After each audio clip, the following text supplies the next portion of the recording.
নমস্কাৰ আপোনালোক সকলোকে পুনৰবাৰ টিকে মাইণ্ডৰ অন্য এটা ৰাতিপুৱাৰ ধামাকাদাৰ খবৰলৈ স্বাগতম জনাইছো। অন্য দিনৰ দৰে আজিও আপোনালোকৰ বাবে দিনটোৰ কেইবাটাও গুৰুত্বপূৰ্ণ খবৰ লৈ আহিছো। ভিডিঅ'টো প্ৰথমৰ পৰা শেষলৈকে চাই থাকিব। আগবাইছো আজিৰ প্ৰথমটো খবৰৰ ফালে। খবৰলৈ পৰিছে আকৌ এবাৰ কমিলে সোণৰ দাম। প্ৰতি 1 গ্ৰাম সোণত এতিয়া কমিছে প্ৰায় 207 টকা। মানে প্ৰতি 10 গ্ৰাম সোণত প্ৰায় 2000 টকা দাম কমি গৈছে সোণৰ দাম কিছুদিনৰে পৰা অত্যাধিক হ্ৰাস পাবলৈ ধৰিছে। যিসকল লোকে নেকি সোণত ইনভেষ্ট কৰে এইটো এটা মানে ৰাইট মুভমেণ্ট সোণত পইচা ইনভেষ্ট কৰিবৰ কাৰণে। সোণৰ দাম যে আকৌ এবাৰ পিক নল'ব বা সোণৰ দাম যে আকৌ এবাৰ নাবাঢ়িব মানে কোনো থিৰাংকে ক'ব নোৱাৰে। সোণৰ দাম কমিছে, চাব আকৌ এবাৰ সোণৰ দামটো বাঢ়িব। আৰু অকণমান কমিবলৈ দিয়ক, তেতিয়া আপোনালোকে সোণত ইনভেষ্ট কৰিব পাৰে। মানে আপোনালোকে ধৰি লওক সোণ কিনিলে বা ডিজিটেল সোণত আপোনালোকে পইচা ইনভেষ্ট কৰিলে, চ' সেই ধৰণৰ কথা আৰু। তো আপোনালোকৰ কাৰণে এইটো এটা বেষ্ট মুভমেণ্ট। সোণৰ দামটো অকণমান কমিবলৈ দিয়ক। যেতিয়াই দেখিব যে সোণৰ দামটো অকণমান বাঢ়িছে, আপোনালোকে কি কৰিব? সোণত ইনভেষ্ট কৰি দিব। হয় সোণৰ আপোনালোকে অলংকাৰ ক্ৰয় কৰিব, হয়তো আপোনালোকে সোণত পইচা লগাই দিব। বছ আপোনালোকৰ প্ৰফিট হ'ব 1-1.5 বছৰৰ ভিতৰতে। আগবাইছো ইয়াৰ পাছৰটো খবৰ ফালে। ইয়াৰ পাছৰ খবৰটো ওলাই পৰিছে মিচিং য়ুথ ফেষ্টিভেলৰ ওপৰত। বগীবিলৰ দলঙৰ তলত মিচিং য়ুথ ফেষ্টিভেল পালন কৰা হৈছিলে আৰু মিচিং য়ুথ ফেষ্টিভেলত এইবাৰ বহুতো বেমেজালি হোৱাৰ অভিযোগ উত্থাপিত কৰিছিলে। ইণ্টাৰনেশ্যনেল ছিংগাৰ ঋতু ৰিবাক নিমন্ত্ৰণ কৰা হৈছিলে আৰু ঋতু ৰিবাই গীত পৰিৱেশন নকৰাকৈ তেখেতে গুচি গৈছিলে। তো সেই সম্পৰ্কত যোৱাকালি মিচিং য়ুথ ফেষ্টিভেলৰ আয়োজক সমিতিয়ে এটা প্ৰেছ মিটৰ জৰিয়তে তেওঁলোকৰ ফালৰ পৰা স্পষ্টীকৰণ দিছে। তেওঁলোকে কৈছে যে আমি ঋতু ৰিবাক অসন্মান নকৰোঁ, কিন্তু ঋতু ৰিবাৰ মেনেজিং কমিটিয়ে তো কৈছিলে যে 29 তাৰিখৰ দিনাখন 1 ঘণ্টাৰ কাৰণে তেওঁলোকক মঞ্চখন লাগে, কাৰণ তেওঁলোকে চাউণ্ড ছিষ্টেম চেক কৰিব বিচাৰিছিলে। কিন্তু কমিটিৰ ফালৰ পৰা কোৱা হৈছিলে যে 29 তাৰিখৰ দিনাখন মঞ্চ দিব নোৱাৰোঁ, 30 তাৰিখৰ দিনাখন অমিত শ্বাহ ডাঙৰীয়া যোৱাৰ পাছত তেওঁলোকক মঞ্চ দিম, গতিকে তেওঁলোকে চাউণ্ড ছিষ্টেম চেক কৰিলে কৰিব পাৰে। আৰু য'ত নেকি মানে ঋতু ৰিবাই এইটো একচেপ্ট নকৰিলে, ঋতু ৰিবাই সেইটোক বেয়া পালে আৰু তাৰ পাছত ঋতু ৰিবাই গুচি গ'ল। তো মিচিং য়ুথ ফেষ্টিভেলৰ আয়োজক কমিটিৰ তৰফৰ পৰা কৈছে যে এইটো সম্পূৰ্ণ এটা মিছড কমিউনিকেশ্যনৰ কাৰণে এনেকুৱা ধৰণৰ হ'ল। নেক্সট বাৰ কিন্তু ঋতু ৰিবাক সন্মানেৰে আকৌ এবাৰ আমন্ত্ৰণ জনাব বুলি জনাইছে। এতিয়া এই সম্পৰ্কত কি ক'ব আপোনালোকে? বহুতো মানে বিতৰ্ক হৈছে মিচিং য়ুথ ফেষ্টিভেলক লৈ। কমেণ্ট ছেকশ্যনত জনাব। যদি আপুনি এজন মানে মিচিং সম্প্ৰদায়ৰ মানুহ, আপুনি কেনে পালে মিচিং য়ুথ ফেষ্টিভেল এইবাৰ, সেই সম্পৰ্কে জনাই থৈ যাব। আগবাইছো ইয়াৰ পাছৰটো খবৰ ফালে। ইয়াৰ পাছৰ খবৰটো ওলাই পৰিছে কংগ্ৰেছে আৰম্ভ কৰিছে পৰিৱৰ্তনৰ যাত্ৰা। আৰু যোৱাকালি তেওঁলোকে উপস্থিত হৈছিলে বটৰদোৱাত, কিন্তু বিজেপি কৰ্মকৰ্তাসকলৰ তৰফৰ পৰা বা বিজেপি সমৰ্থকসকলে বটৰদোৱাত প্ৰৱেশ কৰাত বাধা আৰোপ কৰিলে কংগ্ৰেছ পাৰ্টিক। বিজেপিৰ কৰ্মকৰ্তা তথা বিজেপিৰ যিসকল সমৰ্থক আছে তেওঁলোকে কৈছে যে আপোনালোকে বটৰদোৱাখন মুছলমানসকলক গতাই দিছিলে, আৰু যিখন বটৰদোৱা এতিয়া মুছলমানৰ পৰা মুকলি কৰিছে বিজেপিয়ে, আৰু সেই বটৰদোৱাখনত আপোনালোকৰ আহিবলৈ লাজ লগা নাই নি? এনেধৰণৰ মন্তব্যৰে কটু সমালোচনা কৰে বিজেপিৰ কৰ্মকৰ্তাসকলে। আৰু তাৰ পাছত বটৰদোৱাৰ পৰা তেওঁলোকক খেদি পঠোৱা নহয়, তেওঁলোকক বটৰদোৱাত সোমাবলৈ কাৰণে বাধা আৰোপ কৰিছিলে যোৱাকালি। তো গৌৰৱ গগৈ ডাঙৰীয়া আছিলে, তাতে ভূপেন বৰা ডাঙৰীয়া আছিলে, কংগ্ৰেছৰ বহুখিনি মানুহ আছিলে। তেওঁলোকে পৰিৱৰ্তনৰ যাত্ৰা কৰি আছিলে, বটৰদোৱা উপস্থিত হৈছিলে। তো বটৰদোৱাত যোৱাত তেওঁলোকৰ এনেধৰণৰ বেমেজালি হয়। আগবাইছো ইয়াৰ পাছৰটো খবৰ ফালে। খবৰ ওলাই পৰিছে গৌৰৱ গগৈৰ ওপৰত। গৌৰৱ গগৈৰ সৈতে পাকিস্তানৰ লিংক আছে। এই তথ্য দাঙি ধৰিছে অসমৰ মুখ্যমন্ত্ৰী ডক্টৰ হিমন্ত বিশ্ব শৰ্মাদেৱে। 8 তাৰিখ অৰ্থাৎ 8 ফেব্ৰুৱাৰী তাৰিখৰ দিনাখন গৌৰৱ গগৈৰ সম্পূৰ্ণ তথ্য ৰাজহুৱা কৰিব অসমৰ মুখ্যমন্ত্ৰী ডক্টৰ হিমন্ত বিশ্ব শৰ্মাদেৱে। মন্ত্ৰী হিমন্ত বিশ্ব শৰ্মাদেৱে কৈছে যে গৌৰৱ গগৈৰ পত্নীৰ বোলে পাকিস্তানত একাউণ্ট আছে, আৰু সেই একাউণ্টত ক'ৰ পৰা ধন আহে, ক'লৈ ধন যায়, সেই তথ্য এতিয়া ৰাজহুৱা কৰিব লাগিব গৌৰৱ গগৈৰ পত্নীয়ে। আৰু তাৰ লগে লগে অসমৰ মুখ্যমন্ত্ৰী ডক্টৰ হিমন্ত বিশ্ব শৰ্মাদেৱে কৈছে যে গৌৰৱ গগৈৰ পাকিস্তানৰ সৈতে যি সম্পৰ্ক আছে, যি তথ্য এতিয়া দাঙি ধৰিব, সেই তথ্য মাথো অসম পুলিচৰ 1% ইনভেষ্টিগেশ্যনহে। অসম পুলিচৰ হাতত সিমানখিনি মানে নাই ইনভেষ্টিগেশ্যন কৰিবৰ কাৰণে, যাৰ কাৰণে নেকি জাষ্ট 1%হে ইনভেষ্টিগেশ্যন কৰিছে বুলি জনাইছে। 8 তাৰিখৰ দিনাখন গোটেইবিলাক তথ্য আমি লাভ কৰিম, গতিকে 8 তাৰিখলৈ ৱেইট কৰিছোঁ। আজি হৈছে 7 তাৰিখ, অহাকালিলৈ গৌৰৱ গগৈৰ সকলোবিলাক পাকিস্তানৰ সৈতে থকা লিংকৰ তথ্য আমি লাভ কৰিম আপুনি বাৰু এক্সাইটেড নে আপুনি বাৰু ৱেট কৰিছেনে মই কিন্তু ৱেট কৰি আছো কিয়নো একাংশ লোকে ইতিমধ্যে গৌৰৱ গগৈক পাকিস্তানী সজাই তুলিছে গতিকে অহাকালিৰ যি এছআইটিৰ তদন্ত সেই তদন্তই প্ৰমাণ কৰিব যে প্ৰকৃতাৰ্থত গৌৰৱ গগৈৰ সম্পৰ্ক আছে নে নাই পাকিস্তানৰ সৈতে নে সম্পূৰ্ণ এইটোটা পলিটিক্যাল ষ্টান্ট আমি অহাকালিলৈ গম পাম আগবাইছো ইয়াৰ পাছৰ খবৰ ফালে গৌৰৱ গগৈ যোৱাকালি গৈছিলে বট্টৰ দবালৈ আৰু বট্টৰ দবালৈ যাওঁতে তেখেতৰ লগত ৰকিবুল হুছেইনো আছিলে অশোক সিংঘালে কৈছে যে গৌৰৱ গগৈয়ে মন্দিৰত যাওক নামঘৰত যাওক তাতে ক'ব লগা নাই কিন্তু মন্দিৰ নামঘৰত যাওঁতে কেতিয়াও মুছলমানক লগত লৈ নাযাব অশোক সিংঘাল ডাঙৰীয়াই হয়তো চাগে এই কথা গম পোৱা নাই যেতিয়া নেকি শ্ৰীমন্ত শংকৰদেৱে ধৰ্ম প্ৰচাৰ কৰিছিলে তেখেতৰ লগত কিন্তু এজন মুছলমান লোকো আছিলে যাৰ কাৰণে নেকি আপোনালোকে দেখা পাব শ্ৰীমন্ত শংকৰদেৱ সংঘত কেৱল অসমীয়া মানুহেই নহয় অসমীয়াৰ লগতে প্ৰত্যেকটো জনগোষ্ঠীৰ মানুহেই জড়িত হৈ আছে আদিবাসীৰ পৰা আৰম্ভ কৰি মিচিং মিৰি দেউৰী কাৰ্বি ৰাভাৰ পৰা আৰম্ভ কৰি ইনফেক্ট হয়তো চাগে মুছলমানৰ লোকো হয়তো চাগে জড়িত হৈ থাকিব পাৰে নাজানো বাৰু এক্স্যাক্টলি নাজানো মুছলমান লোক আছে নাই কিন্তু আপোনাৰ বঙালী বেংগলী প্ৰায় সংখ্যক মানুহে জড়িত হৈ আছে গতিকে অশোক সিংঘাল ডাঙৰীয়া এনে ধৰণৰ মন্তব্য কৰাৰ পৰা অকণমান বিৰত থাকিব আগবাইছো ইয়াৰ পাছৰ খবৰ ফালে খবৰলৈ পৰিছে মেঘালয়ৰ পৰা যোৱাকালি মই আপোনালোকক খবৰত জনাইছিলো যে মেঘালয়ত এটা অবৈধ কয়লা খনিত বিস্ফোৰণ হয় য'ত নেকি 10 জন লোকৰ মৃত্যু হয় এতিয়া মেঘালয়ত এনে ঘটনা প্ৰত্যেক বছৰে সংঘটিত হৈ থাকে ইয়াৰ পূৰ্বেও এনে ধৰণৰ ঘটনা সংঘটিত হৈছিলে মেঘালয়ত কিন্তু তাৰ পাছতো চৰকাৰে এই সন্দৰ্ভত একচন লয় যাৰ কাৰণে নেকি ডাঙৰ ডাঙৰ মাফিয়াসকলে মেঘালয়ত কয়লাৰ কলা ব্যৱসায় চলাই আহিছে এটা খবৰ লৈ পৰিছে যেটো ঘটনা নেকি সংঘটিত হৈ গল ৰিসেন্টলি মেঘালয়ত সেই ঘটনাটোৰ ওপৰত এতিয়া নিজাববীয়াকৈ মেঘালয়ৰ উচ্চ ন্যায়ালয়ে গোচৰ ৰুজু কৰিছে মেঘালয়ৰ কয়লা খনিৰ দুৰ্ঘটনাৰ পাছতে একচন আৰম্ভ কৰি দিয়া হৈছে অবৈধ কয়লা খনিটোৰ দুই স্বত্বাধিকাৰীক এতিয়া এৰেষ্ট কৰিছে বুলি খবৰ ওলাই পৰিছে মেঘালয়ৰ উচ্চ ন্যায়ালয়ে এই সম্পৰ্কত নিজাববীয়াকৈ গোচৰ ৰুজু কৰিছে কাৰণ চৰকাৰেটো একো সিদ্ধান্ত মানে একচন নলয় প্ৰশাসনেও নলয় গতিকে উচ্চ ন্যায়ালয়ে নিজাববীয়াকৈ গোচৰ ৰুজু কৰিছে আগবাইছো ইয়াৰ পাছৰ খবৰ ফালে যোৱাকালিৰে পৰা আৰম্ভ হৈছে শ্ৰীমন্ত শংকৰদেৱ সংঘৰ অধিৱেশন শ্ৰীমন্ত শংকৰদেৱ সংঘৰ অধিৱেশন যোৱাকালিৰে পৰা আৰম্ভ হৈছে আৰু প্ৰায় 10,000তকৈ অধিক লোকে একেলগতে নাম পৰিবেশন কৰি শ্ৰীমন্ত শংকৰদেৱ সংঘৰ 95 সংখ্যক অধিৱেশন যোৱাকালিৰে পৰা মুকলি কৰি দিছে আপোনালোকে বাৰু যাবনে নাযাব কমেন্ট সেকশনত জনাবলৈ কিন্তু নাপাহৰিব জামুগুৰি হাটত আয়োজন কৰা হৈছে আৰু এবাৰ ট্ৰেইনেৰে যাত্ৰা কৰিবৰ কাৰণে একেবাৰে সহজ মানে একদম মানে ট্ৰেইনৰ ষ্টেচনৰ নিচেই কাষতে আয়োজন কৰা হৈছে তো আশা কৰো আপোনালোকে যাব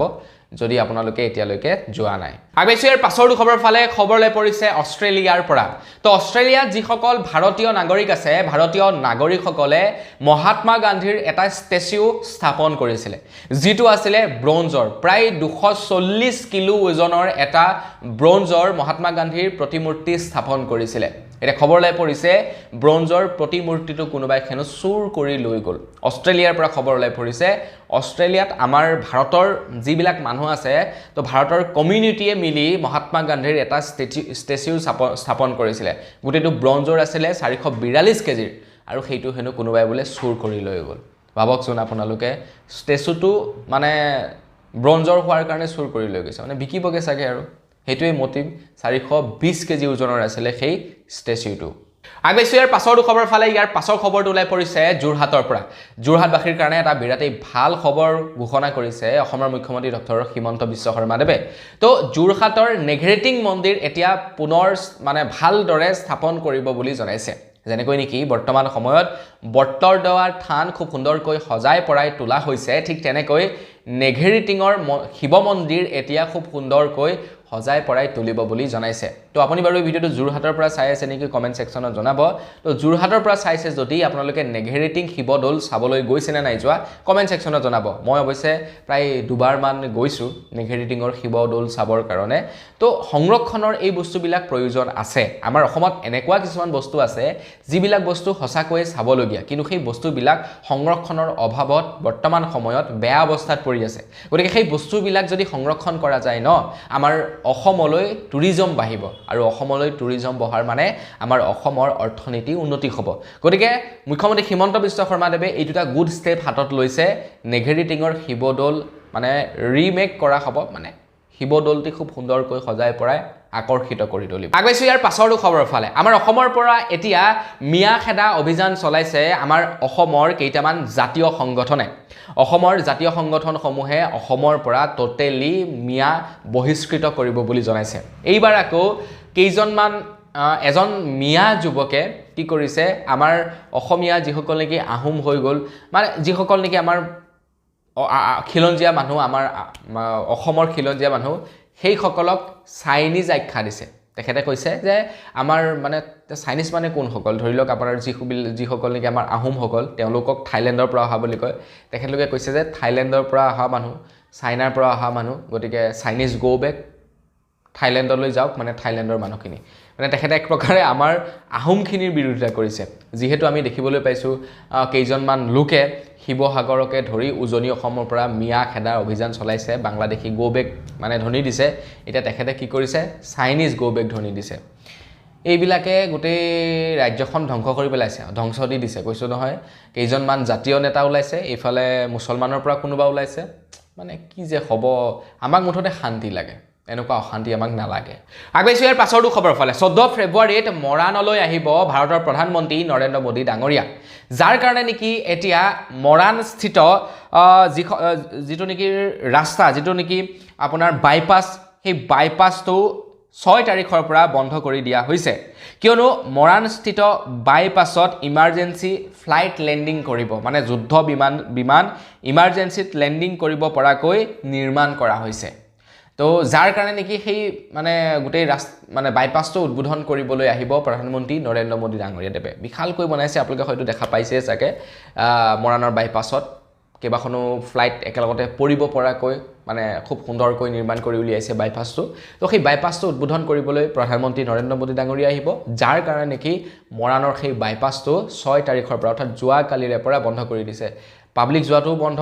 ট্ৰান্সপৰ্টটো সম্পূৰ্ণৰূপে বন্ধ কৰিছে মানে মৰাণ টাউন হৈ এতিয়া যাতায়াত কৰিব লাগিব আগবাইছোঁ ইয়াৰ পাছৰটো খবৰ ফালে কোনে কয় আমাৰ ভাৰতৰ মানুহ দুখীয়া বুলি আমাৰ ভাৰতৰ মানুহ বহুত ধনী আমাৰ ভাৰতৰ যিসকল মানুহৰ হাতত টকা আছে ন বহুত টকা আছে আৰু যিসকল মানুহৰ হাতত টকা নাই তেওঁলোকৰ ওচৰত মুঠেই টকা নাই এজন ভাৰতীয়ই 2 কোটি টকাৰে এটা নাম্বাৰ প্লেট ক্ৰয় কৰিছে আৰু সেই 2 কোটি টকাৰে ক্ৰয় কৰা নাম্বাৰ প্লেটটো লগাইছে এখন 4 লাখ টকীয়া বাহনত মানে তেখেতৰ বাহনখনৰ দাম এতিয়া 2 কোটি 4 লাখ টকা বাহনখনৰ অৰিজিনেল প্ৰাইচটো হৈছে 4 লাখ টকা কিন্তু 2 কোটি টকাৰ এটা নাম্বাৰ প্লেট তেখেতে বাহনখনত লগাইছে চাওকচোন বাৰু মানুহৰ কেনেকুৱা আল্টিমেট চখ থাকিব পাৰে 2 কোটি টকাৰে ক্ৰয় কৰিছে এটা number plate actually number plate নহয় এটা নাম্বাৰ আৰু সেই নাম্বাৰটো লগাইছে মাত্ৰ 4 লাখ টকীয়া এখন বাহনত মানে তেখেতে প্ৰমাণ কৰি দিছে যে ভিআইপি ভিভিআইপি এই বস্তুবিলাক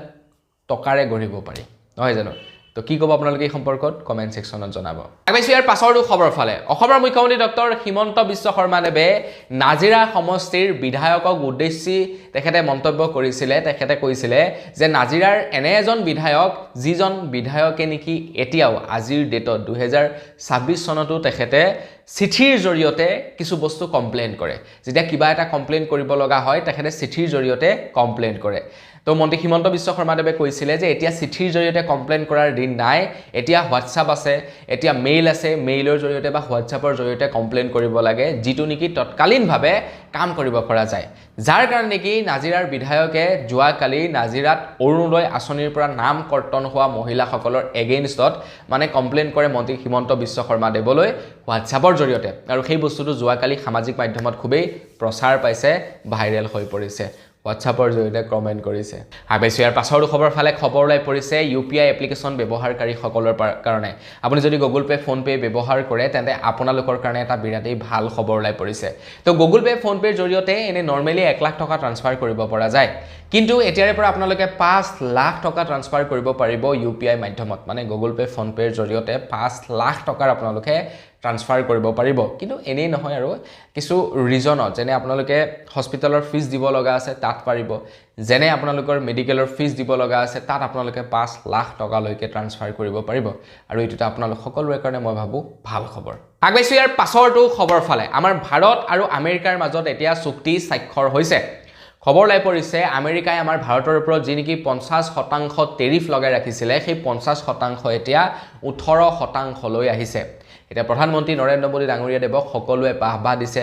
সকলোৱে প্ৰধানমন্ত্ৰী নৰেন্দ্ৰ মোদী ডাঙৰীয়া দেৱৰ মানে এটা সাকসেস বুলি মানে সকলোৱে অভিহিত কৰিছে কিন্তু আপোনালোকক যদি ৰিয়েলিটিৰ কথা ক'বলৈ যাও ন আমাৰ ভাৰতৰ ওপৰত আমেৰিকাই আগতে লগাইছিলে 4-5% টেৰিফ যেতিয়াৰে পৰা বিজেপি চৰকাৰ আহিলে তাৰ পাছত ডাইৰেক্টলি এনেকুৱা মানে 50% লৈ বৃদ্ধি হৈ গল আৰু এতিয়া 18% লৈ কমাই দিছে গতিকে কোনটো ভাল হৈছে বাৰু কওকচোন সেই 4% আছিল ভাল আছিল নে এতিয়া 18%টো ভাল আছে কোনটো প্ৰশংসনীয় আপোনালোকে নিজেই কমেন্ট সেকশনত জনাব তাৰ লগতে আকৌ আমাৰ ভাৰতে আমেৰিকাৰ ওপৰত 1 টকাৰো টেৰিফ নলগায় আমেৰিকাৰ ওপৰত সম্পূৰ্ণ জিৰো টেৰিফ কৰি দিছে আনফালে ৰাছিয়া ইউক্ৰেইনৰ হৈতে আমাৰ ভাৰতে কি কৰিলে সম্পৰ্ক কেনসেল কৰি দিলে চুক্তি কেনসেল কৰি দিলে ৰাছিয়াৰ পৰা আগতে তেল ক্ৰয় কৰিছিল এতিয়া ৰাছিয়াৰ পৰা তেল ক্ৰয় নকৰে এতিয়া আমেৰিকাই কোৱাৰ কাৰণে ভেনিজুৱেলাছৰ পৰা তেল ক্ৰয় কৰিব আমাৰ ভাৰতে ইয়াতে বহুত ডাঙৰ এটা পলিটিক্যাল ইস্যু জড়িত হৈ আছে তো যোৱাকালি এগৰাকী বাইদেৱে কমেন্ট কৰিছিল যে বাতৰি সদায় নিৰপেক্ষভাৱে পঢ়িবা কোনো এটা পাৰ্টিৰ হৈ নপঢ়িবা মানে কোনো এটা পাৰ্টিক সাপোৰ্ট কৰি মানে বাতৰি পৰিবেশন নকৰিবা যাৰ কাৰণে এটা নিউট্ৰেল হৈ বাতৰি পৰিবেশন কৰিছো ইস্যু বিলাক আপোনালোকৰ সন্মুখত দাঙি নধৰো আগবাইছো ইয়াৰ পাছৰ খবৰ ফালে খবৰ লাই পৰিছে ৰেশন কাৰ্ড আৰু এলপিজি সিলিন্ডাৰ ইউজ কৰা সকলৰ কাৰণে 11 ফেব্ৰুৱাৰীৰ পৰা ৰেশন কাৰ্ড আৰু এলপিজি সিলিন্ডাৰ ব্যৱহাৰকাৰীৰ কাৰণে কিছু নিয়ম সলনি হ'ব আপু নিউজ চেনেলটোত মই ভিডিও প্ৰস্তুত কৰিছো আপোনালোকে চাবগে পাৰে যেনে উদাহৰণ স্বৰূপে ধৰি লওক ৰেশন কাৰ্ড থকা সকলে ইকেৱাইসি কম্পালসৰি কৰিবই লাগিব যি সকলৰ গেছ সিলিন্ডাৰ আছে তেওঁলোকে কম্পালসৰি বেংক তেওঁলোকে আধাৰ কাৰ্ড লিংক কৰিব লাগিব কাৰণ নহলে তেওঁলোকে সাবসিডি নাপাব 362 টকা এনেকুৱা কেইটামান নিয়ম ঘোষণা কৰিছে ৰেশন কাৰ্ড আৰু এলপিজি সিলিন্ডাৰ থকা সকলৰ কাৰণে তো ভিডিওৰ ডেসক্ৰিপচনত আপু নিউজ চেনেলৰ লিংক আছে তাত ভিডিও আপলোড হ'ব আপোনালোকে চাই লবগে আগবাইছো ইয়াৰ পাছৰ খবৰ ফালে ইয়াৰ পাছৰ খবৰটো লাই পৰিছে পাঞ্জাব নেশনেল বেংকত যি সকলৰ একাউণ্ট আছে তেওঁলোকৰ কাৰণে পাঞ্জাব নেশনেল বেংকে ঘোষণা কৰিছে যে পাঞ্জাব নেশনেল বেংকৰ একাউণ্ট হোল্ডাৰ সকলৰ লকাৰৰ প্ৰাইস চেঞ্জ কৰিছে বুলি জনাইছে সব জায়গাত অকনমান বেলেগ বেলেগ হৈছে কিন্তু লকাৰৰ প্ৰাইস চেঞ্জ কৰি দিয়া হৈছে এতিয়া বহুলোকে হয়তো লকাৰৰ সিস্টেমৰ বিষয়ে নাজানিব পাৰে মানে আপোনালোকে বেংকসমূহত লকাৰ মানে ৰেন্টত লব পাৰে বেংকৰ লকাৰ ৰেন্টত লব পাৰে আপোনাৰ প্ৰয়োজনীয় সামগ্ৰীবিলাক তাত আপোনালোকে ষ্টৰ কৰি ৰাখিব পাৰে যাতে নেহেৰাই আপোনাৰ পৰা তো তাৰ কাৰণে আপোনালোকে লকাৰ লৈ ৰাখিব পাৰে বা লকাৰ আপোনালোকে তাতে মানে ৰেন্টত লব পাৰে আৰু সেই ৰেন্ট এতিয়া বৃদ্ধি কৰি দিয়া হৈছে আগবাইছে একেবাৰে হেখৰ খবৰ ফালে একেবাৰে হেখৰ খবৰটো ওলাই পৰিছে পাঞ্জাব নেশনেল বেংকৰ ওপৰতে পাঞ্জাব নেশনেল বেংকে ঘোষণা কৰিছে যে তেওঁলোকৰ যি নেকি ডিজিটেল বেংকিং ব্যৱস্থা হেয়া তেওঁলোকে আপগ্ৰেড কৰিছে বুলি জনাইছে মানে আপোনালোকে এতিয়া PNB One এপ্লিকেশন ব্যৱহাৰ কৰোতে গুগল পে ফোন পে ব্যৱহাৰ কৰোতে প্ৰবলেম নাপাব যদি আপোনালোকৰ পাঞ্জাব নেশনেল বেংক লিংক হৈ আছে গুগল পে ফোন পে পেটিএমত বা আপোনালোকৰ PNB One তো আপোনালোকে সমস্যা নাপাব সমস্যাবিলাক এতিয়া ৰিসলভ কৰিছে বুলি জনাইছে পাঞ্জাব নেশনেল বেংকে তো বৰ্তমান বিকল্প এইকেইটা আছিলে আজিৰ দিনটো জনাবলগীয়া খবৰ জানি কেনে পালে কমেন্ট সেকশনত জনাব যদি ভাল লাগিলে লাইক এটা কৰি থৈ যাব চেনেল যদি সাবস্ক্ৰাইব কৰা নাই সাবস্ক্ৰাইবটো কৰি লব পুনৰ এটা লগ পোৱাৰ খালি বিনা মাগিছো ধন্যবাদ জয় অসম